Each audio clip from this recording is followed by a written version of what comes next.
Keep those rounds of applause going. Keep them going, keep them going, keep them going, keep them going, keep them going, keep them going, keep them going, keep them going. All right. My brother, Giants fan himself, lover of the New York Yankees, Boston's very own, Bryant Antoine.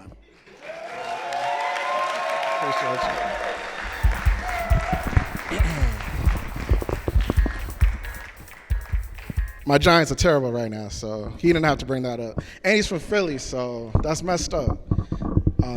All right, so hi everyone. My name is Bryant Antoine, and today my story is about my dad. Bear with me. This has been really hard, tough couple of weeks, so I'm gonna give it my best shot. I can count the number of times I met my dad in one hand. Like one. We were at my brother's repast, and he had just died of cancer at the age of 15. It was my first funeral, and I was just trying to wrap my head around the whole thing. My dad pulled up and said, "Son, I've got to go. Take care of your mom, but I hope to see you soon." He left. He hopped in his cab and took off to Brooklyn, New York. What was crazy, though, was I wouldn't see him for another 10 years after that. But meetings like that, meeting with my dad were always like that, though. Like two. I was about 8 years old, and he had come to visit.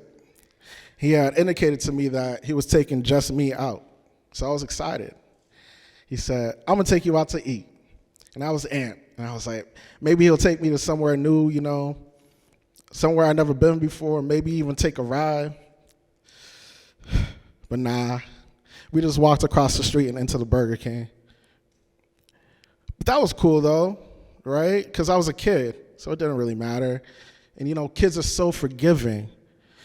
And he said I could have whatever I wanted. And we ate. And when we were done, he walked me back to my apartment. He stopped to talk to my mom for a few minutes. She was visibly annoyed. And he was on his way. Or three. My dad visited while my brother was sick. He spent a whole hour trying to convert us to Jehovah's Witness. It didn't work. But the real reason why he was there was to see his son who had just come out of remission. Fast forward to undergrad. I was in the one room that I spent the most time in that school, and that was the cafeteria. As I was in line, I kept getting these text messages from someone on Facebook, someone I didn't recognize. Once I had finally had a chance to sit down and read them, I noticed that they were from my half-sister in Brooklyn. They said something like this. They said, "Bryant, I know you don't really know me, but I just wanted to let you know that Dad really wants to see you." And I was pissed. I was so mad. I mean, I was ready to box. After all these years, you want to speak to me now? I had my Fresh Prince, why doesn't he want me moment. But I had to remind myself that I had a bunch of Uncle Phils. Like my Uncle Woody, for example. He used to cook, and he broke all gender norms in the house. Right? He did that, and also he used to fix cars. And as long as the car didn't require a car lift, he would take care of it. Or my Uncle Kerwin. He taught me the importance of education and hip-hop. This would go together well as he would go to Northeastern with one of the creators of Napster. So he was teaching us how to download music and movies way before LimeWire was cool. I don't know if I'm really supposed to say that, but sorry, Corin. But like I said, he taught us the importance of education. He was the first in my family to graduate with a bachelor's degree, and I would soon become the second. But you gotta understand, my blood was boiling. right? The last 10 years were excruciating, painful, right? I had just lost my brother, right? So now I was in the room alone, just watching television all day, right? Just numbing myself out. I was depressed, right? But no one knew how to deal with that. So I was socially withdrawn in school. The teachers thought I was cool though, right? Because I was quiet, right? But they didn't know that there was something wrong with me. And the only times I really clowned were when my friends were clowning as well. But way before my brother passed away, my mom had met a man who was trouble.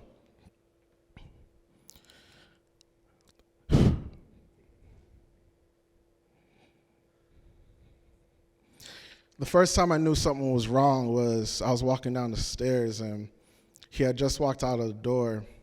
I could just see her sitting on the couch with her hands on her head. And that just kind of became the routine. Every time I saw that, I would just put my head on her shoulder just to comfort her. Right.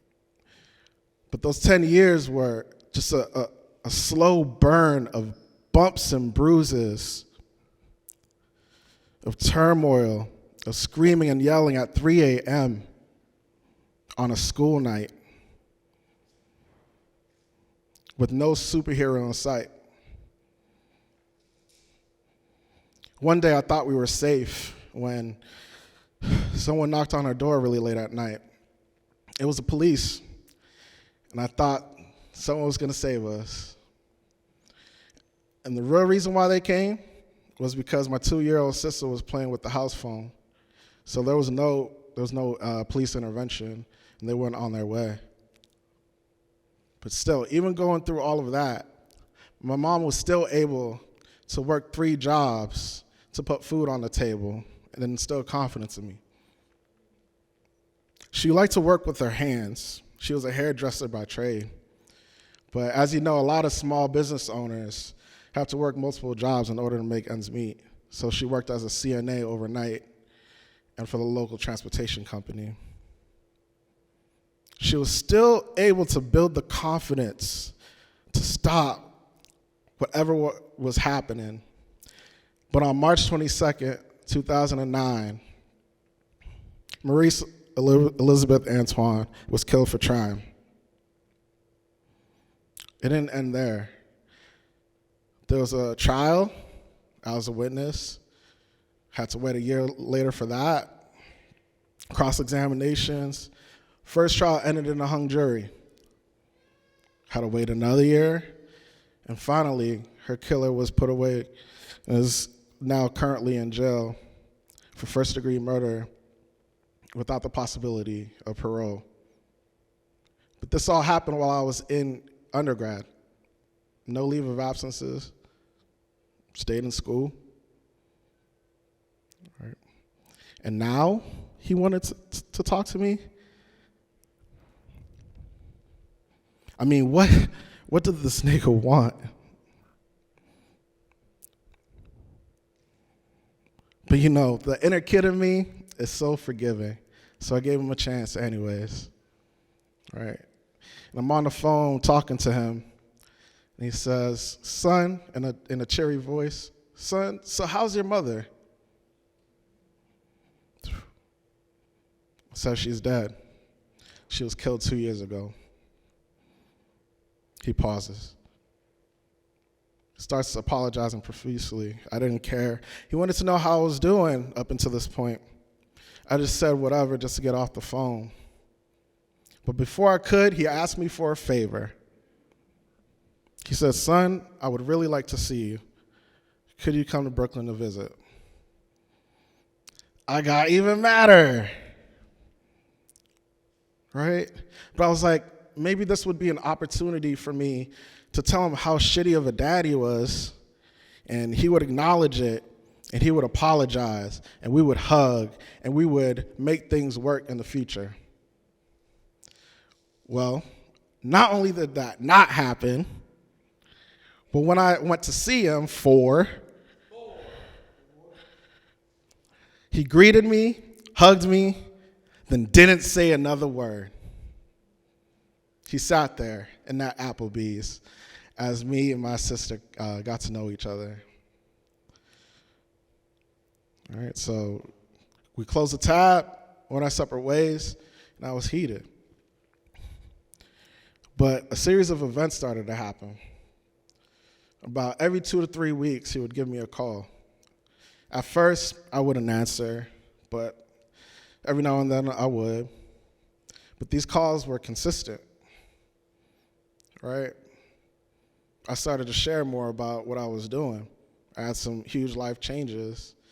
I even moved to St. Louis, and he was there for the ride.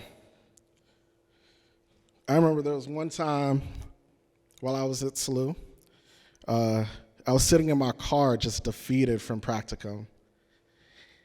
And I got a phone call from my dad right in that moment. And honestly, I felt comforted. I felt like, wow, finally, I lost my favorite parent, but I got one back. It was kind of amazing. About a year later, I was on my way to my friend Liz's house to study for a class. I get a phone call while I'm driving. It was my sister. She had indicated that it was serious, so I pulled over. And just like that, she said they found my father dead in his apartment. And it was done. At that point, I was finally in therapy, and I spent a lot of time just talking to my therapist about why do I feel so strange? Like, I was torn up about losing my brother, about losing my mom, but for him, I felt weird. And we came to the resolution that it was maybe because I didn't really have an attachment to him, but I was really mourning the possibility of what could have happened. But yeah, that's my story, my history of my father in 8 minutes. Thanks for listening.